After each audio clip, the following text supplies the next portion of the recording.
for the last lecture, I wanted to go beyond this DGLAP formalism that we've been using so far, because I told you that this comes from making the calculations in log Q squared from the dominant diagrams, but it's not the only diagram that there is. But to introduce this, a little bit of history.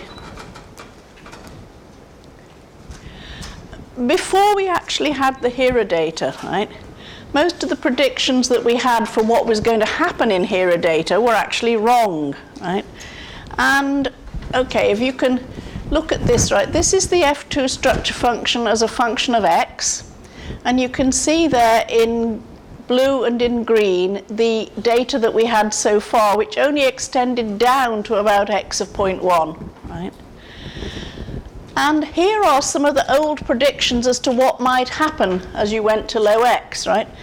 Completely flattening, rising, and so on. Actually, this one called GRV91 that rises was not popular. All the other theoreticians thought that these guys were crazy, like why did they think it was going to do that? Well, just look at what it did do, right? There's the HERA data. It really goes up steeply, more steeply than anybody had ever envisaged that it might, right? And from F2, from its rate of scaling violation, or dF2 by d log Q squared, if you like, you deduce the gluon. Before we had these data, this sort of pale grey band was there, a deduction of the gluon. They were thinking it would kind of flatten out. This is what this early data said it would do. The gluon would rise extremely steeply, as we saw already in some of the plots I gave you of the gluon distribution in the last lecture, right? Now, the question really is, why did anybody think it was going to flatten out? Because if you take QCD seriously, that's not what it says. The QCD actually says that it will rise extremely fast. But nobody believed that, right? And there are reasons why, and that is to do with the fact that nobody thought that this DGLAP formalism would continue to work in the low X region. They thought it would need extending with taking into account other diagrams. And to be honest, we're still not sure why it works so damn well in kinematic regions where it's got no right to work well, really. Anyway, so let me explain to you why QCD would predict this strong rise. If we look at the gluon evolution equation in terms of its two splitting factors, PGQ and PGG, this PGG1 is twice the color factor over Z. The color factor is 3, so that's 6 over Z, right? It completely dominates. CF is only 4/3, right? And it's this part of the equation that starts to dominate. So simplify our lives and take only that term, and you find you've got there an integro differential equation that you could probably solve for yourself, right? And the answer to this integro differential equation is that the gluon will rise as x to the minus some power, where the power itself depends on where you are in x and where you are in q squared. T is a notation that means the log of q squared over lambda squared. Lambda is the QCD lambda. It's completely related to the value of alpha s. We used to, in fact, in the old days when we talked about scaling violation, we didn't talk about the value of alpha s. We talked about the value of lambda QCD. Right? So this power depends upon x and q squared, but can be very steep. I'll see that on the next page. The evolution, then, this is the gluon evolution equation. The evolution of F2 will also become gluon dominated, so the only term that will matter in the F2 is the gluon contribution, and that will also go up steeply, just a little bit less steeply than this one. That's what QCD actually predicts if you take it seriously. Now, let's take a look at that, right? Here are the measurements. They are flattening off as they used to in the old days and then carrying on up with HERA. And I'm showing them now at 3 different Q squareds, 3.5, 15, and 650. The higher you go in Q squared, the steeper and steeper and steeper F2 gets as a function of x. This is the gluon that's deduced from it. at q squared 5, 20, 200. Now, this is just the equations we had on the other page for the gluon evolution, stating that when the gluon dominates, you get this rise as a power x to the minus lambda g, and lambda g in terms of the log of t over t naught, log of 1 by x. T naught relates to q naught squared just as t relates to q, right? It's a measure of where the starting scale is. Now, what this is effectively saying is that if you started at t naught with a fairly flat gluon, then after q squared evolution, it would become steep. That's what QCD is saying, that it will eventually become steep once you've had enough q squared evolution. What is a bit surprising about this is that it's already pretty steep at q squared of 3.5, which was not, is not considered to be a high q squared. Nobody's really surprised if it's really steep at q squared of 650, but they certainly didn't expect it would already start to be steep so low in q squared. Essentially, you haven't had enough lever arm in q squared for evolution to make that happen, and yet it's already there. So I'm now showing you like all the data, right? So these are the HERA data on F2 at highish scales, more than 100 GeV squared, down to lowish scales. We just saw that 3.51 and 2.7. Now, the fact that this was so steep actually encouraged HERA physicists to say, where does this stop? How low can we go when it's still steep? And actually install another detector in the beamline in order that you could actually see to lower q squared to see what was happening. So this second sheet here is from that run where you had a detector that could go down to lower q squared, and it runs from q squared of 0.3 to 6.5. And here we see it at 6.5, 4.5, 3.5, 2.7, 1.5, still steep. The yellow curves are QCD predictions on it, right? It's only when you start to get really low that the predictions differ from the data, and the data is not steep at really low q squareds, right? Essentially, you could say it's steep down to more or less q squared of 1, and then it deviates, right?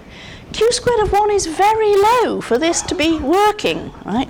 I mean, in particular, the value of alpha s for q squared of 1 is about 0.4, which is hardly really in the perturbative region, right? It's rather high, right? So this is part of, people felt deeply uncomfortable about this, right? What's going on here? Why is it working so well when it shouldn't be? Now, that's observational caveats, or an observation that makes you feel this is working in a region where it shouldn't be, right? There was another reason. When you're trying to apply DGAP at low x, let's look at what's actually happening. You have splitting factors, which are leading order, next to leading order, next to leading order in alpha s. But what's actually in these functions of x, the splitting factors, there are logs of 1 over x in them. And they feed into the quark distribution in terms of this evolution. So this splitting factor here and the log of q squared means that the size of the additional contributions to the Parton distribution as you evolve go as alpha s log q squared log 1 over x. Right? Now, what you're essentially doing in DGLAP is you're summing up whenever p equals q, so all terms of alpha s log q squared, same power, that's leading order DGLAP. When you go to next to leading order, you sum when p is equal to q plus 1, so alpha s 1 power higher, next to leading 2 powers higher, and so on. But you actually ignore the fact that there's a log in 1 over x in it. Right? That was actually because you were working at x values above 0.1. You didn't think this log was a big deal, where the logs in q squared were getting very large. But when you go down to low x, this is no longer true. A log of 1 over x can be rather big. So you really should consider also summing the logs where p equals r, or r plus 1, and so on. Right? Now, that has actually been done, also by Russian physicists. Right? The L in this is the same Lipatov. This is the BFKL resummation. Right? Belitsky, Fadin, Kuryev, Lipatov, right?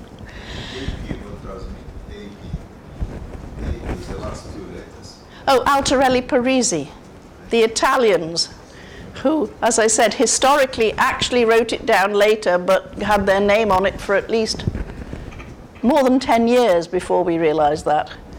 If you go to Italy, people will still call it the Altarelli Parisi equations, right? So, national loyalty. Okay, anyway, we feel that maybe if you're going to low x, you're not summing all the diagrams that you should be, right? What does this mean diagrammatically, right? Well, I drew for you the dominant diagrams, and I said that they're actually ordered in PT going up the ladder and ordered in X going down the ladder. And when you're at low X, you can sum logs in alpha S log Q squared log 1 over X, right? That QCD is doing that. That's what it's doing in that integral differential equation that gives you the steep power, right? But it never sums log 1 over X independently of log Q squared. And perhaps you should, perhaps you should take into account these other logs. If you do, then the result from BFKL at leading order was that the gluon would be steep as x to the minus lambda, where lambda is alpha s by pi color factor log 2. For lowish Q squared values where alpha s is highish, 0.25, this is lambda to the 0.5. In other words, it's already steep even at low Q squared. Our problem with DGLAP was that it wasn't really supposed to get steep till high Q squared, but it was already steep at low Q squared. And we look at this and we say, hey, this one is predicting it's steep for us already at low Q squared. So is this what we need? Is this the reason for the steep behavior? In a completely different language that we may get to, but it's not necessary. The problem is posed as, is there a BFKL Pomeron? But you don't need to worry about that unless you already know about Pomerons and Reggie theory and so on. Okay, so admittedly this is only a leading order result. The next, these calculations are terribly difficult. It took about 20 years between the leading order calculation and the next to leading order calculation for this. And the next to leading order calculation does mitigate the steepness to some extent. However, you can understand why when BFK and L saw the HERA data, they suddenly said, hey, wait a minute, like, that's what we said. And it's not been seen in the world before. Right? Now, just to try and get some feeling for what all this means, right? I told you about the optical theorem giving us the handbag diagram in the Parton model, and then how we extended that by QCD by summing over rungs of ladders, right? When we do leading order QCD, it's an ordered gluon ladder. Actually, already at next to leading order, when it's alpha s n log q squared to the n minus 1, you would have one disordered rung. So this one would end there and that one would end there, let's say. Right? What about completely disordered ladders?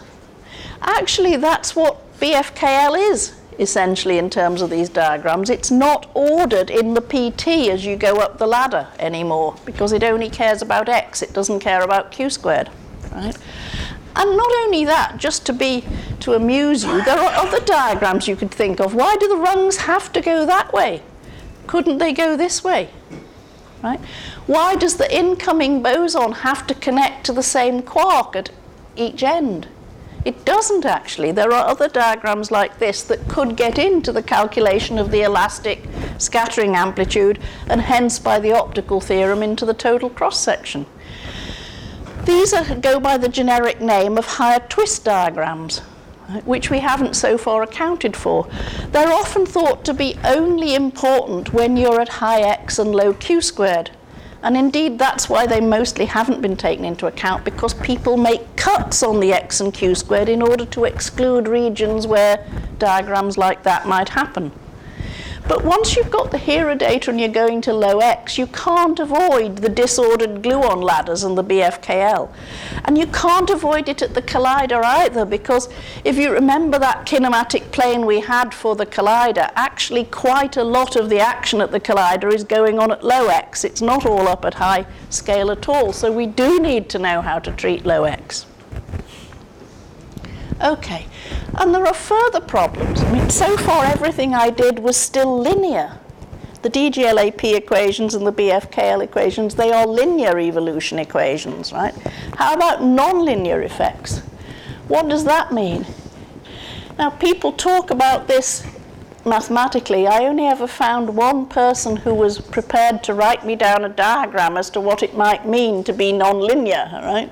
In the combination of gluon ladders. That was Dick Roberts, the R in MRST, who drew this. But another well-known theorist, Genya Levin, right, he said, why are you stopping at only combining 2 gluon ladders, right? Why not combine 64 of them? I'm not entirely sure why he thought 64 was the right number, but what he was essentially saying is you have no good reason why you're only, stopping at the combination of 2. So what does it mean if you've got nonlinear effects? Where does it come from? It comes from the fact you've seen that QCD itself is predicting this extremely steep gluon at low X. That means the gluon density is getting very large. If the gluon density gets large, then it could be that gluons recombining with each other becomes just as important as gluon splitting, which is what we normally call gluon evolution, right? But the recombination effects could be just as important as the evolution effects if you've got high density and gluons are starting to crowd into each other and overlap. So the rate of the combination has to go as the density squared alpha S squared, whereas the evolution just goes as the density alpha S. And you can add in, this is one of the absolutely simplest nonlinear equations called the GLR equation. I know the L in this case is Levin and it's Rishkin. I don't remember who G is, I'm afraid. But anyway, there's your leading term. This would be there with DGLAP. And there is the opposing term depending on the square of the gluon density, which is the recombination term. You could even imagine that this term got as big as this term and there was no more evolution. And that's called gluon saturation, right? I haven't tried to speak in these lectures, because we don't have so much time really, in general terms about hadron-hadron cross-sections and so on, but there is such a thing as the Froissart bound, if you've ever heard of this, right? And it's a limit on how big a cross-section can ever be. It's a unitarity bound, right? If you're finding densities that get infinitely large, then the cross-sections that come from that, the F2 feeds into the cross-section, right, could in principle become infinitely large. We don't really want that, right? We want to respect the Froissart bound, and having the gluons saturate is one way that you could do that. Now, it's true that today at the collider and for the foreseeable future we aren't really that near the Froissart bound, but nevertheless you worry about the fact that this is coming eventually and you've got to do something about it. So, okay, let me try and summarize what we've been saying here, right? There are various reasons why you might worry that the conventional DGLAP equations are inadequate, right? It was a surprise to see structure function steep already at pretty low Q squared, right? Should perturbative QCD even work down at those low Q squareds? There hasn't been enough lever arm for the Q squared evolution, and yet the distribution is steep. So this large rise makes us think maybe we should be going in for a, alternative additional evolution with log 1 by x resummation, right? Or even that we might be wandering into a nonlinear regime. So a way of summarizing all this is this diagram, right? This is in log Q squared, this is in log 1 by x. So this way we go to high scale, this way we go to very low x. There are deliberately no scales on these axes because people are not agreed as to where the regimes start, right? Nobody will, say for sure this starts at q squared of 5 or whatever. We just say at low q squared it's all non-perturbative alpha s is large and we can't do much with it. It's also a region where the higher twist diagrams come in most. At high q squared, but not particularly low x, this DGLAP equation picture works very well, and we've been living with it for more than 30 years. It's extremely successful. It's the basis of all the calculations we do pretty well. But it might not be enough. As you start to go to low x, you might need BFKL resummation. But BFKL doesn't take care of the q squared part of the evolution, so you actually need to combine the two together, and there have been suggestions as to how to do that as well.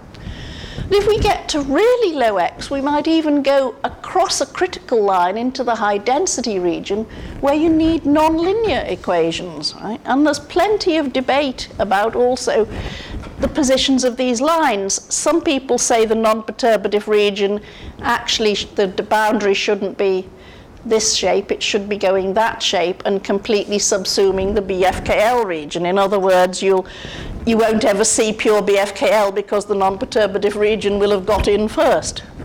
Others say no, I don't think that, but I think the high density region comes down lower, and so we will go into the nonlinear region much earlier and so on. There's no agreement, and I mean, this is an active research area. What is really going on when you get outside the regime of DGLAP, right? Now, so, as an experimentalist, right, I asked myself the question, do we really need any of those non-conventional explanations? In the physics, in what we know today, is there anything that tells me I have to have this? I feel uncomfortable about QCD working so well down to low scale, but is there really any experimental evidence that something else is there? Well, I actually think there is, but it's a bit subtle, right? If I take, now, I told you we only really fitted data, and not just we, but most people doing this, fitted data at q squareds above 3.5, 4 or whatever. But you can use your evolution equations to find out what do your predicted partons look like at any scale. Now, here, say up at high scales, 2,200, this is the gluon, that's the C. The gluon is leading the C because essentially it's the gluon that generates the C from the QQ bar splitting, right? This is exactly what we expect. And it's still true at 20 GeV. It's pretty much true at 7 GeV. Now let's go down lower than we normally go. At 2.5 GeV, and remember you've seen data where the steep gluon was, well, where the F2 was steep. Right? That's because data is just F2. The gluon is a deduced quantity, right? It turns out that if you go down to 2.5, the gluon is, admittedly with large errors, kind of turning over, flattening out a bit. But even more surprising, if you take it down right to q squared of 1, and remember the data themselves, the F2 at q squared of 1, was still relatively steep. It, of course, relates to some of the quarks, the SS here, right? The C quarks. But the gluon that goes with it turns over and goes down and might even be negative within errors. Now this is frankly a bit weird, right? It's not really what you expect. You brought up on a picture of a gluon generating the C, and yet the very equations that you use are telling you that if you go to low scale, in fact, the C is above the gluon. And the gluon is turning over and even looking possibly negative. Now, okay, so as that made me feel uncomfortable, right? Talking to theoretical colleagues, they said, well, you've got to remember that the gluon is only a construct, right? It's not a real measurable thing. And I said, yeah, but to some extent they're supposed to correspond to probability distributions, aren't they? So we think they should be positive. And I said, well, yeah, okay, but you've got to remember that once you've got into next to leading order and next to leading order calculations, you've really gone away from the probability density interpretation to some extent. Nevertheless, so you look at this and you say, where is this coming from? The F2 itself depends just on the quarks and antiquarks, still going up steep there. But the gluon depends upon the rate of the scaling violation of the F2. Essentially, that comes from the PQG splitting function and the gluon distribution. Now, it's the measurement that is a bit weird is the dF2 by d log q squared. That's all we've got. And from it, we're deducing that the gluon is looking a bit weird. But this might not be true. The gluon could be completely normal looking if the PQG splitting function is actually wrong that I am using, right? And indeed, it would be wrong if we needed BFKL evolution or not DGLAP. This is a DGLAP splitting function, right? Maybe that's the problem, that you've not got the right theory here and you are deducing a gluon from it that is strange because you've not got all the diagrams in that you should have. So people said, okay, fine.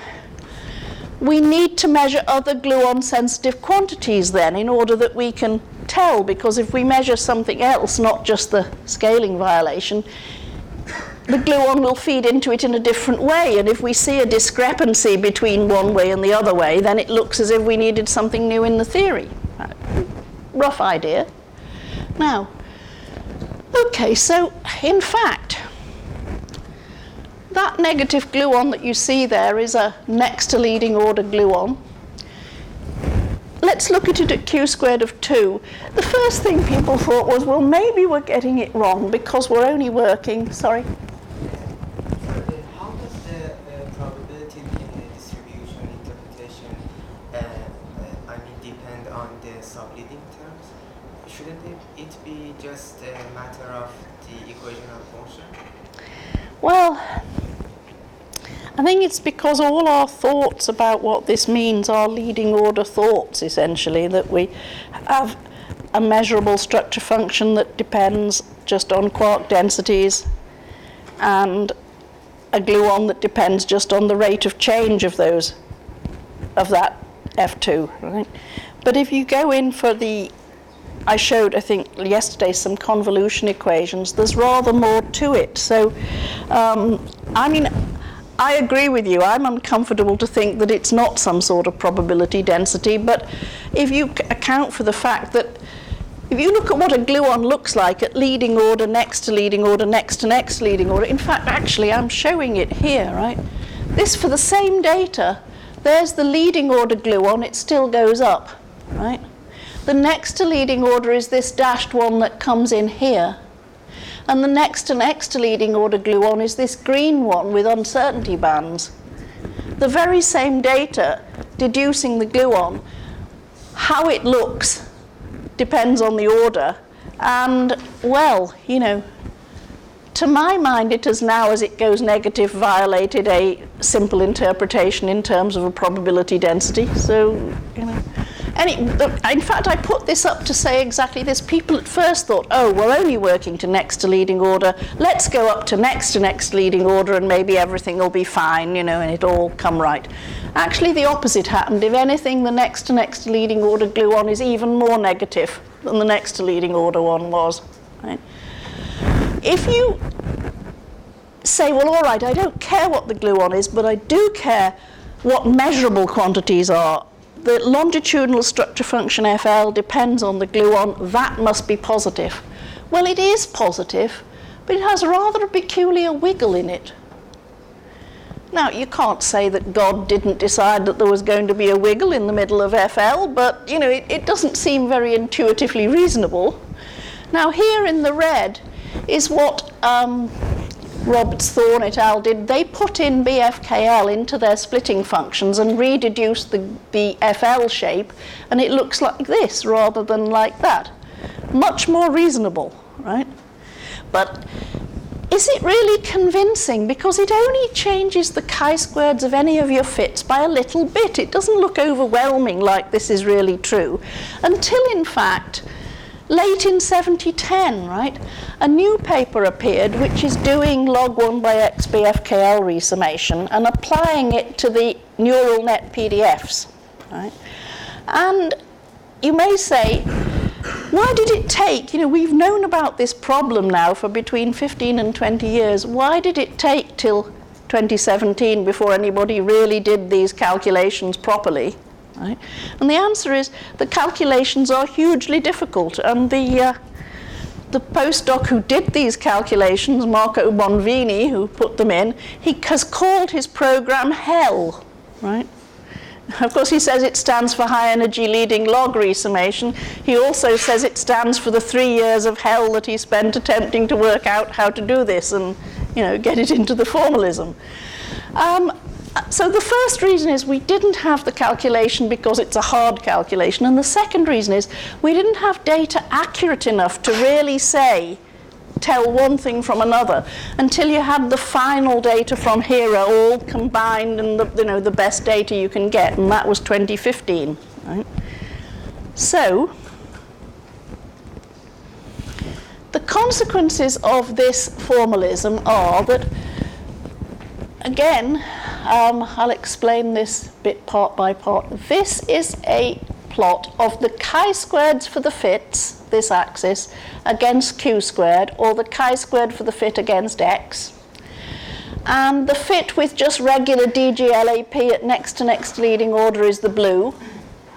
And the fit putting in the log 1 by x resummation is the red. You can see that it's a vastly better description in terms of chi-squared. Numerically, it's written up here. There's overall an improvement of 70 points for something like 1,200 data points. The chi-squared was 1446 and falls to 1373.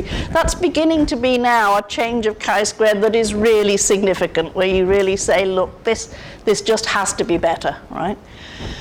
And what does it do for us? It takes up, these are the measurements. They're measurements of the difference between F2 and y squared over y plus FL. That's what we actually measure coming out of the HERA collider.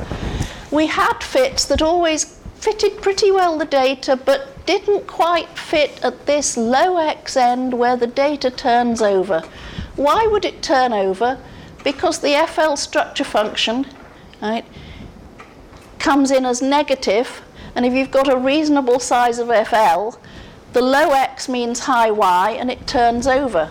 The red fits are from the resummation, and they're much better than the blue fits. So it has affected the high y, low x turnover and given much better fits. But it also gives a better fit to FL, because these are the data now on FL from the collider, right, from which we deduce the gluon. And the regular NNLO is there, and the NNLO with NLX, the regular is here in the pink, and adding the resummation is in the green. Now, on that curve, all you can say is it looks better, but not hugely. But if you now just look at what we deduce from it, I began several slides ago by saying what made me feel uncomfortable is that the gluon had dipped below the C. That's what this blue does. These are the conventional calculations, the gluon dipping down here below the C. But if you put in the resummation calculations now, and you get your splitting function right, then your gluon carries on going up neatly and is always larger than the C. So this, I think, is at least part of the solution to the problem, that DGLAP simply is not enough and we need something else now. And we've really only come to this conclusion in the last couple of years that we really do need to take this into account. From the point of view of the collider, since you asked, this is on the edges of the current kinematic region, right? As we went, it's more important for 13 TV than it was for 7 or 8 TV. It's particularly important for LHCb, which probes the outer reaches. So if you want precision results, yes, you do have to feed this in. Now, right. So we've seen that DGLAP doesn't work. But if we're at reasonably high q-squared, we know now how to do BF calculations. We can get that to work. Now let's go down to really low q-squared. So It's rather a long way. I'm now going down into this kind of non-perturbative region. So we're saying, yes, we do need to extend this. The calculation, incidentally, wasn't just BFKL. It was marrying it to DGLAP, so you were going across this part of the plane, doing everything, right? But now I want to just talk briefly, for the end part of the lecture, about going down into the non-perturbative region. Right. So what could work down at really low Q squared? Right? Possibly ideas from Reggie theory. Now, I don't know if any of you have heard of Reggie theory. Before we all understood QCD and so on, this was part of your standard training as a particle physicist, because it was a way we had to understand hadron-hadron cross-sections. And what it said was that a cross-section, maybe I'll write it here. What's this? For a hadron on a hadron, let's take a proton on a proton, but can be any hadron on hadron, will depend on the center of mass energy of this process to the alpha minus 1, right? Once the center of mass energy is high, where alpha is the intercept of the Reggie trajectory. Now, since if you haven't heard of Reggie, you won't have heard of Reggie trajectories. So, what is a Reggie trajectory?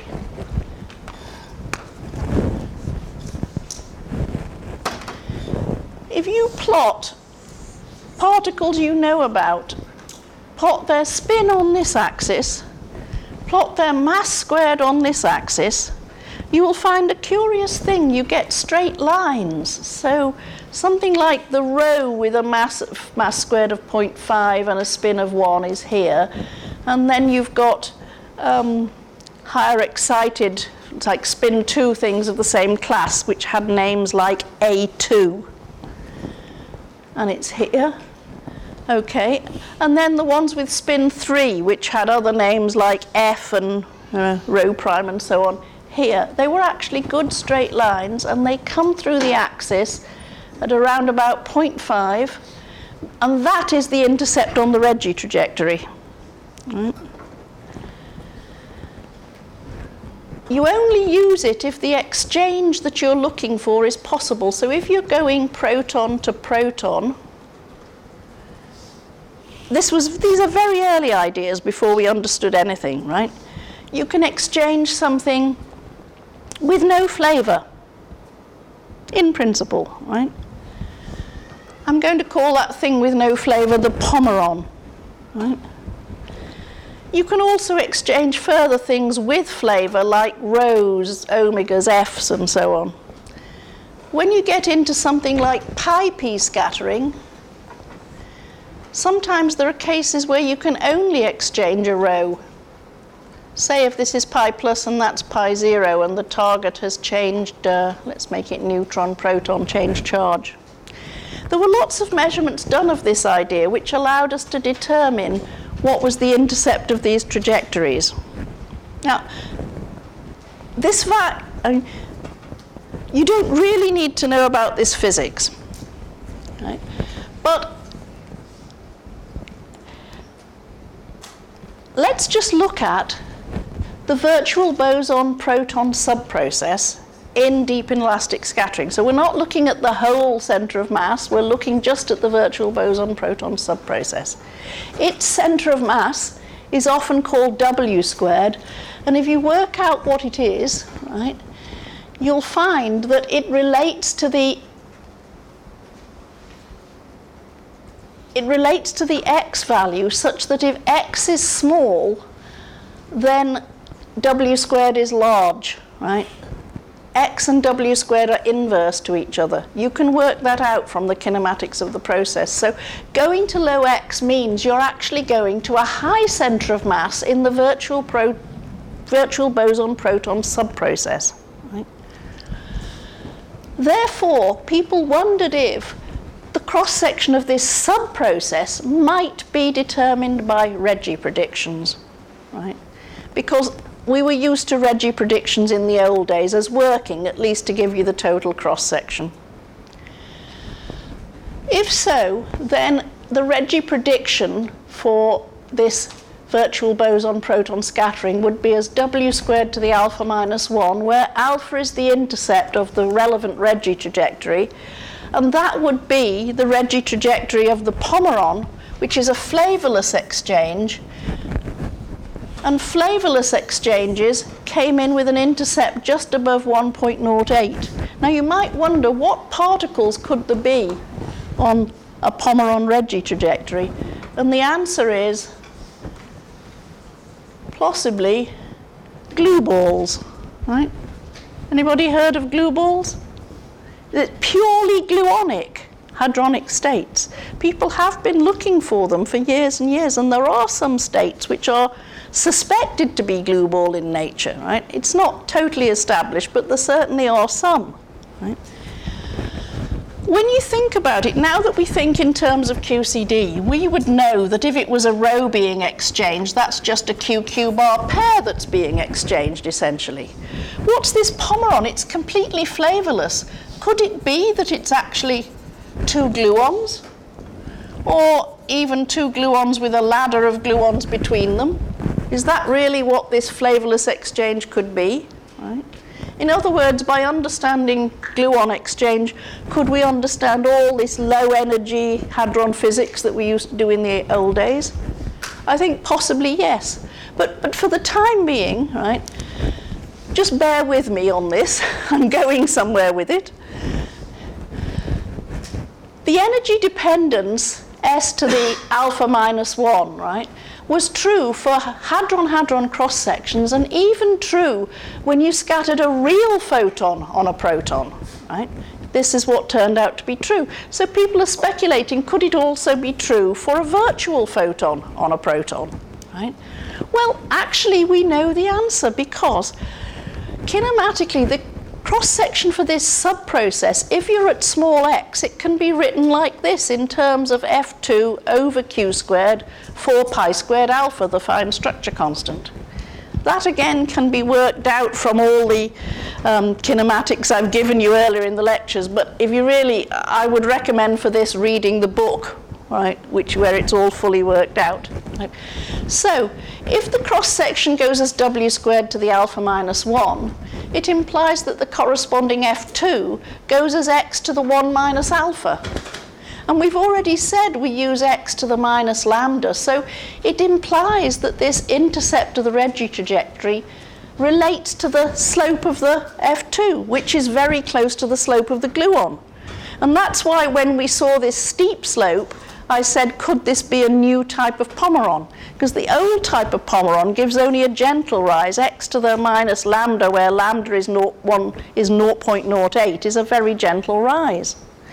Now, to understand what's going on, let's take all this data on F2 and use this equation and convert it to what the virtual boson proton subprocess cross-section is. So we just take these data, use this equation, and convert it to a cross-section. What does it look like? It looks like this. There's the cross-section of the virtual boson proton process against its central mass energy W squared, but it's here split into different values of Q squared. So right at the top we have Q squared 0, that's a real photon. There have been measurements made of the real photon-proton cross-section. There they are, it's pretty flat, but it follows a curve that would go up very gently as, in fact, 0.08, right? The Pomeron intercept minus 1. In fact, I'm putting over here what is the value of lambda for the rise of lambda F2. I'm putting it here, and that corresponds, if we remember, minus lambda was 1 minus alpha, right? So lambda is alpha minus 1. For a conventional Reggie trajectory of 0.08, we see this being true when Q squared is less than 1, right? So these curves here, these data points, are all for Q squared of less than 1, and they seem to follow, broadly speaking, the Reggie prediction at lambda 0.08. And then you go through some kind of a transition where nobody dares to predict it. These are the Reggie predictions here. Here's where nobody dares to tread. And then here are the QCD predictions coming in later.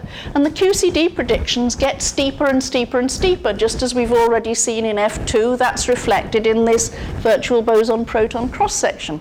So if I then plot what are the slopes of these lines, we see it going up and up and up and up. In some ways, the surprise to us has been not that this happened, but that it happened so early. We were expecting the flatness to extend to rather larger in Q squared and maybe then go up with QCD, but not for it, the rise to begin at Q squareds of just less than 1. But you can see that it's heading up to lambda of 0.4 or so before the data runs out.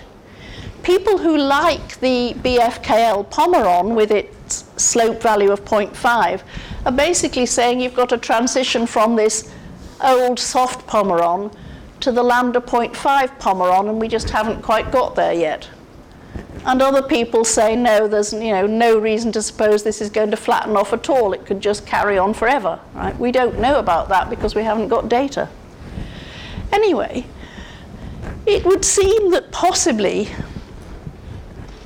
one can have a picture of the really low Q squared regime in terms of the old-fashioned Reggie physics, and that you can marry one to the other.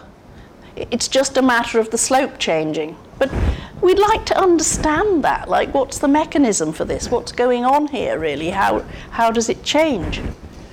So I'm nearly at the end now. There's been a lot of work in recent years on what are called dipole models as telling us about this transition from Q squared of 0 to high Q squared.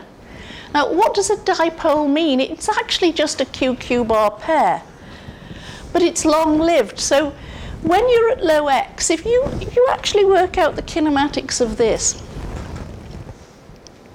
you'll find that the photon that is the virtual photon that's coming in to strike the proton, you can think of the process as it's splitting to a QQ-bar pair, and it's that QQ-bar pair called a dipole which does the scattering from the proton. Now this is just another way of looking at, that doesn't show up very well, does it? We did have this actually, in that we had the photon hitting what was actually in a sense a QQ-bar pair, but I said that that had come from the gluon. Right? What we're doing is thinking of this another way round and saying it's the photon that splits into this, and it's this QQ-bar pair that's scattering off the proton. Is it scattering via gluon exchange? In other words, is this shape here for what the interaction's happening, is that actually a multiple gluon ladder exchange? Maybe it is. But people started trying to model this dipole proton cross-section. And here's a very simple form. This is called the Golet-Bienov-Wustov model, and there have been many more sophisticated models since, but this is the simplest one just to explain the idea. So the idea is that the photon splits to a QQ-bar pair, which can be either its transverse dimension very small compared to the overall size of the proton and compared to the distance between the gluons in the proton. Right? These are these pancakes for the proton that actually Andrei Staronets had showed you on a few days ago. Right? Or we could have, right? So, okay, the transverse size of the QQ-bar pair, right, by the uncertainty principle, if you like, relates to 1 over the scale, right? Momentum distance to h bar, but we're not putting in units here. So the size of the dipole transversely is as 1 over q. So this is at high q squared when it's small, and at highish x where the density of the gluons is not large. This is a right picture. We could go to the other extreme where you're at low q squared, and you're also at low x, so you've got very high density gluons, and the size of this is bigger than the distance between the gluons. And the form of the cross-section that Gullaf, Bernat and Wustov proposed was 1 minus e to the minus r squared over 2r naught x, where r squared is this spatial distance between the dipoles. So R over R naught, right, small dipole is large Q squared, largish X. If that's the case, then the cross section, right, the first term of it, will just give us going as R squared, and hence 1 over Q squared. And the F2, I'm writing that relationship again so you can see it. If the cross section is as 1 over Q squared, then the F2 is flat. At the other extreme, if R over R naught is large, that's small Q squared and X, and if this term is small, then this just saturates to the value of the overall cross section. Right? It's the saturation of the dipole cross section. And if that's the case, then we can plot it against Q squared and see that the case where F2 is flat, actually they don't really mean flat, they mean like log Q squared, the usual QCD. Right? That's why I said this is very unsophisticated. It hasn't got the QCD in it. It can be improved to have it. Right? But this is what we normally get at high Q squared, right? Small dipoles. This is the QCD region. Then we go to low Q squared, and instead of that, we've got the saturation of this cross section, and you can see it turning over and becoming flat. And this actually is what happens, right? We have the data that shows now, those data that I showed several slides ago, where here are actually probed all the way down to Q squared values of like 0.1, 0.2. They're the data in red there that are showing that it actually is flattening out. So it's not that that means this particular dipole model is right. It means that there is some success in the description of the transition high Q squared to low Q squared from these sort of dipole models. And the last thing is to say, look at the structure of that dipole model there and rewrite the dependence it has. Yes, I maybe should just say a little bit more here. The distance between the gluons, which is parameterized by R naught, will be inverse to the gluon density, right? And the gluon density has this power x to the lambda in it, so you can, predict how fast that goes. Now look at the structure of it and write it as exponential minus 1 over tau, where the tau is Q squared R naught squared, and then write that distance between gluons in terms of the gluon density here. And tau is just a function of Q squared and X. Now, a curious thing happens. This is called geometric scaling, right? If you plot all the data for the virtual boson-proton cross-section against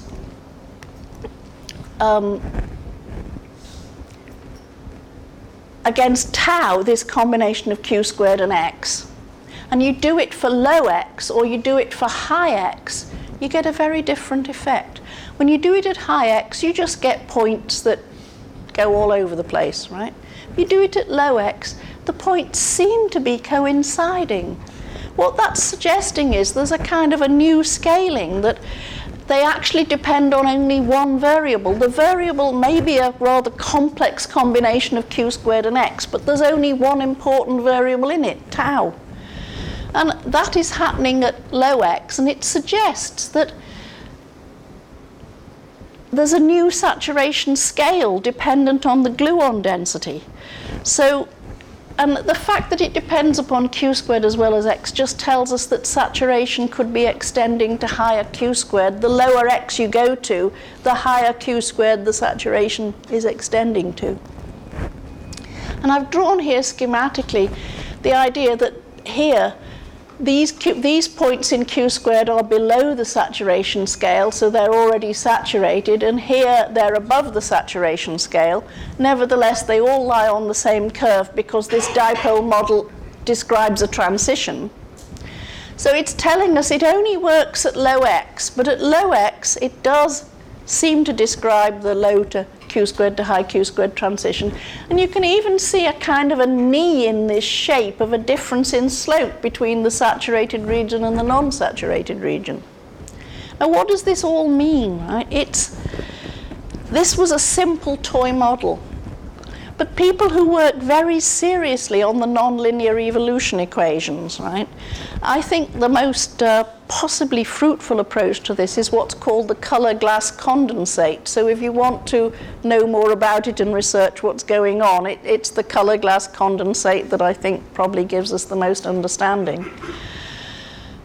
It turns out that if you base your nonlinear equations on this color glass condensate high density saturation region, you get, and I've just put the names there of some of the people who work on it, that it does predict dipole forms of roughly this kind, right? So that some understanding of where this is coming from comes from quite heavy theory. And ultimately, what's going on here, right? Right now, as I said, it's only on the edges of the kinematic region for the collider, right? But we're also doing things now like measuring high-energy neutrino cross-sections. High-energy neutrino cross-sections, say in the ice cube experiment, in the Auger experiment in South America. What happens to the neutrino cross-section at high energy depends very strongly on low x, and there will be very significant consequences for where these high-energy neutrino cross-sections go, according to whether or not we're working out theory in this region right or not. Right? There are also consequences for the heavy ion data from Rick, which Andre had referred to, for when you look at diffractive data, and even possibly, as I said, some understanding of that old soft hadronic physics we all used to work on 40 years ago, coming from this kind of picture that actually the Pomeron was multiple gluon exchanges, and that if we can calculate that in the high density regime, we may finally understand all this stuff. So that's where I wanted to stop, just to tell you there is much more beyond the regular QCD we use, but it's not all fully worked out yet. This is a research area where people are trying to work out what's the right picture, but we seem to be making some bits of progress. So that's actually all I wanted to say in the pedagogical lectures. Done.